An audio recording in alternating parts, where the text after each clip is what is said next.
Hi everyone, welcome to innovative house wife vlog. I hope అందరూ బాగున్నారని అనుకుంటూ ఈ వీడియో వచ్చేసి వంట చేసేటప్పుడు ఇంకా వంట అయిపోయిన తర్వాత మనకి క్లీనింగ్కి యూజ్ అయ్యే ఐడియాస్ అనేది షేర్ చేశాను. సో లేట్ చేయకుండా ఆ ఐడియాస్ ఏంటో చూసేద్దాం.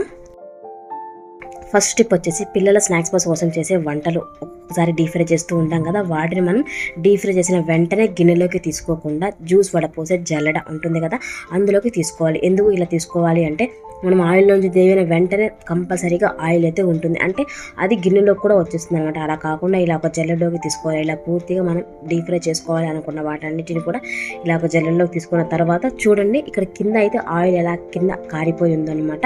ఇలా కారిన తర్వాత వీటిని ఇంకా వేరొక గిన్నెలోకి వేసుకొని ఇందులో కావాల్సినంత కారము ఉప్పు వేసుకుంటే కొంచెం కూడా ఆయిల్ అనేది మనం చేసిన స్నాక్స్కి అంటకుండా ఉంటుంది. పూర్తిగా ఆయిల్ అయితే ఒక గిన్నెలోకి వచ్చేస్తుంది అనమాట. ఇలా చేయటం వల్ల ఇవి మనం చేసిన వంట ఎక్కువ రోజులు కూడా స్టాక్ ఉండడానికి ఛాన్స్ అయితే ఉంటుంది. తర్వాత టిప్ వచ్చేసి పూర్తిగా వాడిన తర్వాత మిగిలిన పేస్ట్ ఉంటుంది కదా, దానిని మనం కిచెన్లో క్లీనింగ్ లిక్విడ్ లాగా రెడీ చేసుకోవచ్చు. అది కూడా చాలా సింపుల్ అనమాట.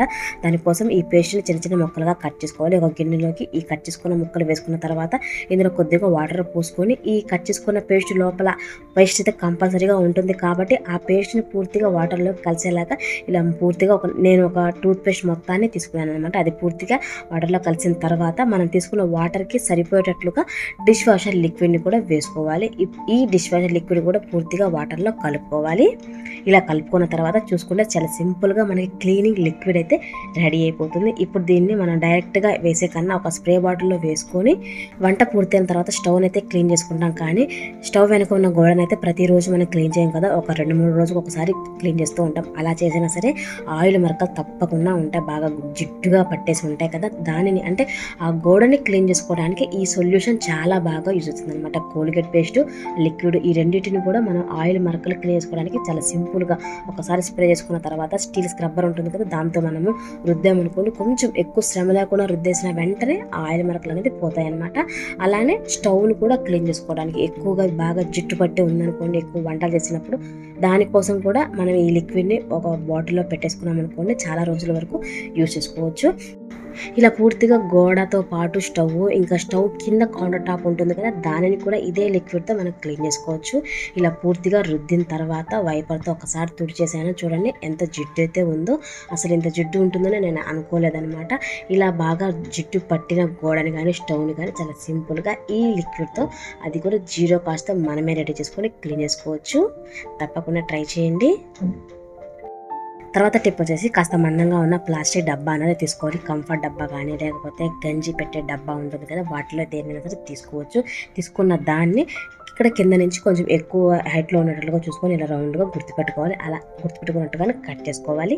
ఇలా కట్ చేసుకున్న తర్వాత దీనికి ఒక వైపున 2 హోల్స్ అనేది పెట్టుకోవాలి. ఎందుకు ఇలా పెట్టుకోవాలి అంటే ఇందులో నుంచి ఏదైనా ఒక దారం లాంటిదాన్ని పంపించేసి మనము టైలరింగ్ చేసేటప్పుడు మిషన్కి ఉంటుంది కదా, వెనక వైపు కానీ లేకపోతే మనకి వీలుగా ఎటువైపు ఉంటుందో అటువైపు బయట వైపున వచ్చేటట్లుగా ఇలాగా హోల్స్ పెట్టేసుకున్న దాంట్లో నుంచి దారాన్ని పంపించేసి ఆ దారాన్ని మిషన్కి ఇలాగా గట్టిగా టైట్గా ఉన్నట్టు 3 అనేది వేసామనుకోండి, మనం టైలరింగ్కి యూజ్ చేసే ఇంకా చిన్న చిన్నగా ఉండే డీసు ఇంకా టేపు చిన్న చిన్న స్క్రూ డ్రైవర్స్ ఇలాంటివి బటన్స్ ఇంకా చాలా ఉంటూ ఉంటాయి కదా, వాటన్నిటిని కూడా మనం ఎక్కడ పడితే అక్కడ పెట్టుకోకుండా ఇలా ఒక ఆర్గనైజర్ లాగా రెడీ చేసుకుని పెట్టుకున్నాం అనుకోండి, గుర్తుగా ఉంటుంది. మనం తీసుకోవడానికి కూడా వెతుక్కోకుండా ఈజీగా తీసుకోవడానికి ఉంటుంది అన్నమాట.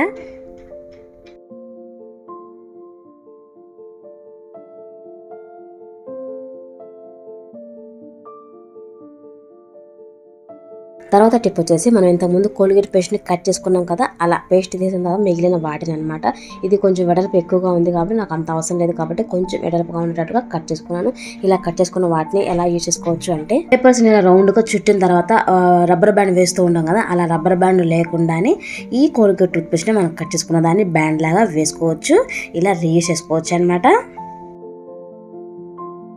ఇంకా తర్వాత టిప్ కూడా మనం కట్ చేసిన కోల్గేట్ పేస్ట్తో అనమాట, అంటే క్యాప్ వైపు ఉంటుంది కదా, దాన్ని శుభ్రంగా క్లీన్ చేసుకోవాలి. ఇలా క్లీన్ చేసుకున్న దాన్ని అంటే మనం ఆయిల్ కానీ వాటర్ కానీ ఏదేనైనా సరే చిన్నగా మూతి ఉన్న బాటిల్లో కానీ క్యాన్లో కానీ పోయాలి అని అనుకున్న టైంలో గరాట లేకుండా దీనిని మనం ఒక గరాట లాగా యూజ్ చేసుకోవచ్చు. ఇలా పైనుంచి పోసామనుకో చక్కగా ఒక్క చుక్క కూడా కింద పడిపోకుండా ఉంటుంది. ఇలా దీనిని రీయూజ్ చేసుకోవచ్చు.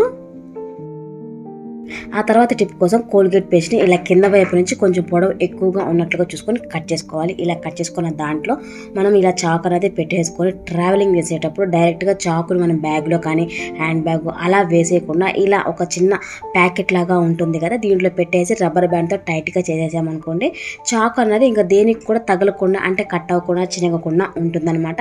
ఇలా చేయటం వల్ల సేఫ్గా అయితే మనం తీసుకెళ్ళచ్చు ఎక్కడికైనా సరే కావాలనుకున్నప్పుడు. తర్వాత టిప్ వచ్చేసి స్వీట్ కార్న్ వలిచే ఐడియా అనమాట. అంటే స్వీట్ కార్న్ వలవడానికి స్పూన్లు, చాకులు, స్క్రూ డ్రైవర్లు ఇలా చాలా వాటిని వాడేసే ఉంటాం కదా, అవన్నీ ఏం కాకుండా చాలా సింపుల్ ట్రిక్ అనమాట. ఇలా స్వీట్ కార్న్ తీసుకొని 2 ముక్కలుగా కట్ చేసుకోవాలి. ఇలా కట్ చేసుకున్న తర్వాత ఒక స్వీట్ కార్న్ ముక్కను తీసేసుకొని దాన్ని కూడా మళ్ళీ కరెక్ట్గా సగానికి వచ్చేటట్లు మధ్యలో ఉన్న బొండు ఉంటుంది కదా, దాన్ని కూడా మనం కట్ చేసుకోవాలి. కొంచెం ఫోర్స్గానే కట్ చేసుకోవాలి, మధ్యలోది కొంచెం గట్టిగా ఉంటుంది కదా, అందుకోసం అనమాట. ఇలా 2 ముక్కలుగా వలిచేసామనుకోండి. ఇప్పుడు వీటిలో నుంచి ఈ స్వీట్ కార్న్ని వలవటం చాలా ఈజీ అవుతుంది అనమాట. చూడండి, ఒక్క స్వీట్ కార్న్ గింజ కూడా మనకు చిదమకుండా వాటంతటా అవే వచ్చేస్తాయి అనమాట. చక్కగా ఇలా మనం అలా అనేసామంటే చక్కగా వచ్చేసి ప్లేట్లో పడిపోతున్నాయి అనమాట. ఇలానే పైన ఉన్న దాన్ని కూడా మనం కట్ చేసామంటే అంటే తక్కువ టైంలోనే ఇలా కొంచెం ఫోర్స్ అప్లై చేసి 2 ముక్కలుగా కట్ చేసామనుకోండి, చాలా తక్కువ టైంలోనే స్వీట్ కార్న్ని ఈజీగా వలిచేసుకోవచ్చు.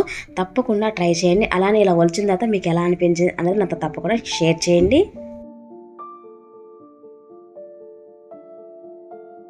తర్వాత టిప్ వచ్చేసి హ్యాంగర్ ఉంటుంది కదా, బట్టల హ్యాంగర్ని మనం గాజులు పెట్టుకుని హ్యాంగర్ లాగా రీక్రియేట్ చేసుకోవచ్చు. అది కూడా చాలా సింపుల్ అనమాట. అంటే మన హ్యాంగర్కి ఒకవైపున ఇలా వీడియోలో చూపించినట్లు చాకుని హీట్ చేసి కట్ చేసుకోవాలి. ఇలా కట్ చేసుకున్నట్లయితే హ్యాంగర్ అనేది ఇలా ఓపెన్ అయిపోతుంది కదా. ఇలా మనం కట్ చేసుకున్న దాని వైపున అంటే కొంచెం డిస్టెన్స్ ఉండేటట్లుగా చూసుకొని ఏదైనా కడ్డీ లాంటి దాన్ని వేడి చేసుకొని అక్కడ కూడా చిన్న హోల్ అనేది చేసుకోవాలి. ఇలా చేసుకున్న తర్వాత అందులో నుంచి రబ్బర్ బ్యాండ్ అనేది పంపించేసి మనం ఒక దాంట్లో నుంచి ఒకటి పెట్టేసామనుకోండి, లాగినట్లు చేస్తే ఆ రబ్బర్ బ్యాండ్ అనేది అలా లాక్ అయిపోతుంది.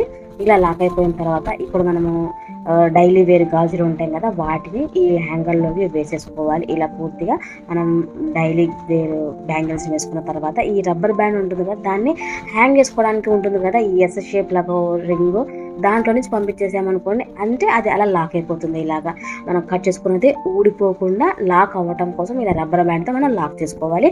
ఇలా చేయటం వల్ల ఎన్ని గాజులు వేసినా సరే అది అస్సలకి ఇలాగా వంగిపోకుండా ఉంటుందన్నమాట.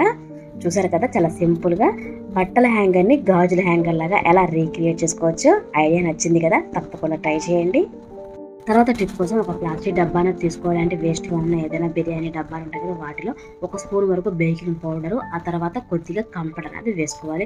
ఇప్పుడు రెండింటిని ఇలా కదిలించామనుకుని 2 చక్కగా మిక్స్ అయిపోతాయి. ఇలా మిక్స్ అయిన తర్వాత ఇప్పుడు ఈ బాక్స్ పైనుంచి చిన్న చిన్న హోల్స్ అనేది పెట్టేసుకున్నాం అనుకోండి. ఈ 2 కలిసిన తర్వాత మనకి ఒక వేరే స్మెల్ అయితే వస్తుంది. అంటే కిచెన్ ఓడోనీలాగా మనం రియూజ్ చేసుకోవచ్చు. అంటే బ్యాడ్ స్మెల్ వచ్చే దగ్గర ప్రతిసారి ఓడోనీలు ఇంకా స్ప్రేలు అలాంటి వాటిని కొట్టకుండానే కిచెన్లో ఉన్న వాటితోనే మనం ఒక ఓడోనీల్ లాగా రెడీ చేసుకొని పెట్టుకున్నాం అనుకోండి, మంచి స్మెల్ అయితే వస్తుంది. అది కూడా తక్కువ కాస్ట్ అనమాట. తప్పకుండా ట్రై చేయండి, డెఫినెట్గా యూజ్ అవుతుంది. ఇంకా తర్వాత టిప్ వచ్చేసి ఇల్లు ఉడ్చే చీపురు ఉంటుంది కదా, కొన్ని చీపులకి వెనక వైపున గొట్టం ఇలా పూర్తిగా కవర్ అయిపోయి ఉంటుంది. నేను ఉడ్చే చీపురికి అయితే కవర్ అయ్యి లేదనమాట. ఇలా పుల్లలు బయటకు వచ్చేసి ప్లాస్టిక్ డబ్బా కూడా కొంచెం గీచుకున్నట్లుగా ఉంటుంది. అంటే ఇల్లు ఊడ్చిన ప్రతిసారి అక్కడ గీచుకున్నట్లుగా నొప్పిగా అయితే వస్తుంది అనమాట. ఇలాంటి చీపురు ఉన్న వాళ్ళకి మాత్రమే యూజ్ అయ్యే టిప్ అనమాట. దానికోసం పాత సాక్స్ని ఇలా చివర వైపున ఉండేటట్లుగా 2 మడతలు వేసేసి అది టైట్గా ఉండేటట్లుగా రబ్బర్ బ్యాండ్ వేసేసామనుకోండి, చీపిరికి ఆ సాక్స్ అనేది అలా సపోర్ట్గా ఉంటుందన్నమాట. ఇలా చేయటం వల్ల మనకి ఇంకా ఇల్లు ఊడ్చినా సరే గీచుకోకుండా నొప్పి లేకుండా ఉంటుంది. పర్టికులర్గా చెప్తున్నాను, కంప్లీట్గా కవర్ అయిపోతే ఈ టిప్ అయితే అవసరం లేదు. ఇలా ఉన్న వాటికి మాత్రమే ఇది అవుతుంది. డెఫినెట్గా ట్రై చేయండి. చూసారు కదా, ఈ వీడియోలో నేను షేర్ చేసిన టిప్స్ మీకు ఏదైనా టిప్ నచ్చినట్లయితే చిన్న లైక్ అయితే చేయండి. మీరు చేసే చిన్న లైక్ నాకు పెద్ద హెల్ప్ అవుతుంది.